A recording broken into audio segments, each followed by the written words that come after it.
Hello दोस्तों, अगर video पसंद आया तो लाइक करें, सब्सक्राइब बटन पर क्लिक कर इस घंटी के आइकन पर क्लिक करें और ऑल सिलेक्ट करें। हमारी वीडियो का अंतर आज़ाद हमको 100 साल पहले नहीं हुए थे, सिर्फ 78 साल हुए हैं। उसके पहले आप सबको मालूम होगा कि हमारे बाप दादा बिना पैसे के वेट बेगार करते थे और वेट बेगार के बदले हमको कुछ रोटी भी नहीं मिलती थी, घर से भात बांध के लेके जाना पड़ता था। हमारे पूर्वजों ने उस दुख की घड़ी को देख करके युद्ध लड़ा और युद्ध लड़ने के परिणाम आज आज़ाद हुए और आज़ाद में फिर गुलामी जैसा महसूस कर रहे हैं। और उसी का परिणाम है कि आज हम फिर आंदोलन करने के लिए तैयार होना पड़ा। किसान का खर्च कितना आता है, खेतों में अनाज पकाने के लिए कितना महंगा खाद दिखता है, कितनी महंगी लाइट मिलती है, सरकार को पता नहीं है। वो लेने को तैयार है लेकिन उसके बदले उसका कीमत देने को तैयार नहीं है।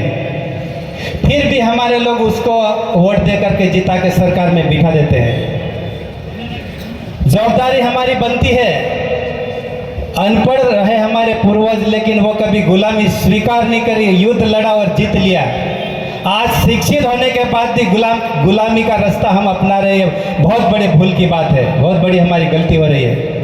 मैं विशेषकर शिक्षित युवाओं को कहना चाहता हूं कि हमारा पूर्व वक्ता विधानसभा के युवा कांग्रेस अध्यक्ष बोल रहे थे कि हम लोग पढ़ लिखने के बाद यदि हमने इतिहास को नहीं पढ़ा, हमारे पूर्वज ने क्या दुख झेला और उस दुख के बदले में अपनी कुर्बानियां दी, मर मिटने को तैयार हुए आज़ादी के लिए। और ऐसे गोरे अंग्रेज थे जिनको 1100 साल देश के अंदर रहने के बाद भी उनको उखाड़ के फेंका। ये ताकत हमारे गांव के लोगों में थी और आज वो गोरे थे और अभी काले अंग्रेज यहाँ आए हुए हैं और वही काले अंग्रेज उस गोरों की नीतियों पे चल रहा है। फुट डालो और राज्य करो, धर्म के आपस में लड़ाई, भेदभाव डालना, गांव-गांव में आपस में लड़ाई करवाना। आपको मालूम होगा कि जब से भाजपा सरकार इस मध्य प्रदेश में आई, गांव में अनगिनत लोगों की हत्या हुई। ये कभी कांग्रेस में नहीं होता था। कांग्रेस ने 8वीं पास के शिक्षित बेरोजगारों को नौकरी दी थी। हमारे सम्मानीय पूर्व स्वर्गीय अर्जुन सिंह के टाइम पे 8वीं पास के पढ़े लिखे बच्चों को टीचर की नौकरी, नाकेदार की नौकरी, पटवारी की नौकरी दे करके रोजगार दिया था और उसी से पढ़ लिख करके हम लोग बाहर निकले। और उसके बाद कांग्रेस की सरकार आई। 1990 में स्वर्गीय राजीव गांधी जी देश के प्रधानमंत्री बने और देश के गांव के लोगों को स्वरोजगार, ग्राम राज दिया। स्वरोजगार पैदा करने के लिए ग्राम राज दिया, उसी का नाम था पंचायती राज। और उस पंचायती राज में हर एक सरपंच को अपने फले में स्कूल खोलने का अधिकार था। उसी के तहत फले में ईजीएस केंद्र खोला गया था और वहाँ का ईजीएस का गुरुजी भी नियुक्ति करने का अधिकार सरपंच को दिया गया था। संविदा शिक्षक की भर्ती करने का अधिकार जनपद अध्यक्ष को दिया गया था। उसमें वर्ग 3 और 2 की भर्ती जनपद अध्यक्ष ने की और वर्ग 1 की नियुक्ति जिला पंचायत अध्यक्ष ने की। और गरीब के बच्चे, उसमें कई नौकरियां लगी। उसी में सोंडा ब्लॉक का उस टाइम पे मैं जनपद अध्यक्ष था। 322 मास्टरों की नियुक्ति मध्य प्रदेश की कांग्रेस सरकार, दिग्विजय सिंह की सरकार में नियुक्ति देने का अधिकार मुझे भी प्राप्त हुआ था। और उसी में अभी गांव में हम घूमने जाते हैं, उसी के टीचर हमको दिखते हैं, संविदा शिक्षक। नई भर्ती नहीं हो रही है और शिक्षा का व्यापक घोटाला हुआ जिसमें निकम्मे लड़के नौकरी लग गए और जो वास्तव में पढ़े लिखे थे वो उस क्राइटेरिया से बाहर हो गए। ये नीतियां जब भाजपा की सरकार चला रही, लेकिन हमारे पढ़े लिखे युवा, क्या मालूम कौन सा उनको मंत्र ऐसा दे दिया गया है कि हमको धर्म और राजनीति को एक साथ जोड़ दिया इन्होंने। जबकि राजनीति अलग होना चाहिए और धर्म नीति अलग होना चाहिए। धर्म नीति एक समाज का संचालन करती है और राजनीति देश को चलाने के लिए अर्थव्यवस्था और नीतियां का निर्धारण करती है।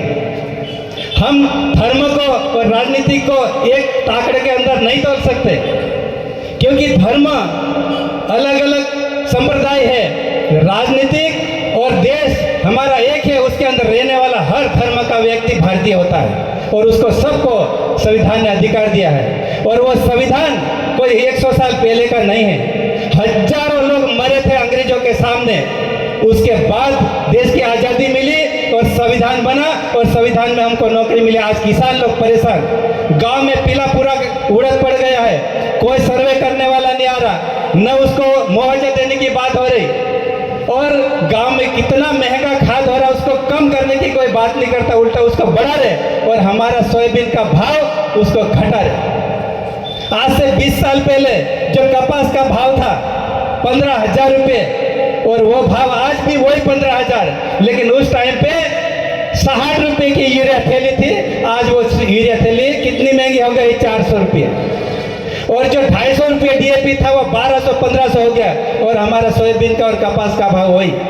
उस टाइम पे 3,000 रुपये किलो चांदी थी, और आज वो 70,000 रुपये किलो चांदी हो गई, लेकिन फिर भी किसान का उपज का भाव वही। मजदूरों की मजदूरी आज गुजरात के अंदर तगारा तोड़ने के लिए जाते, प्राइवेट सेक्टर के अंदर काम करने वाले 500-600 रुपये पर डे लेते, लेकिन सर माना चाहिए यहाँ की सरकार सिर्फ 200 और 24 रुपये दे रहे। फिर भी हम कहते कि यहाँ तो राम राज्य आ गया। कैसा राम राज्य ये? पढ़े लिखे को नौकरी नहीं, किसानों को भाव नहीं, खेतों में विद्युत नहीं, तो उसके बाद भी कहते कि इसको धर्मराज बोलते हैं, तो हम इसको धर्मराज मानने के लिए कतई तैयार नहीं है। जहां हमारा गरीब झोपड़े में रहने वाला व्यक्ति दर दर भटके, अभी पटेलों का सम्मेलन हुआ अभी सहयोग गार्डन के अंदर, हमारे पटेलों का मध्य प्रदेश का अध्यक्ष ने बोला दुख इस बात का है कि जो पटेल एक समय में पूरा गांव का संचालन करता था, आज उसी पटेल को नवसारी, सूरत और काठियावाड़ में मजदूरी करने के लिए जाना पड़ रहा है। ये है भाजपा की नीति, इसलिए हमको जागना पड़ेगा।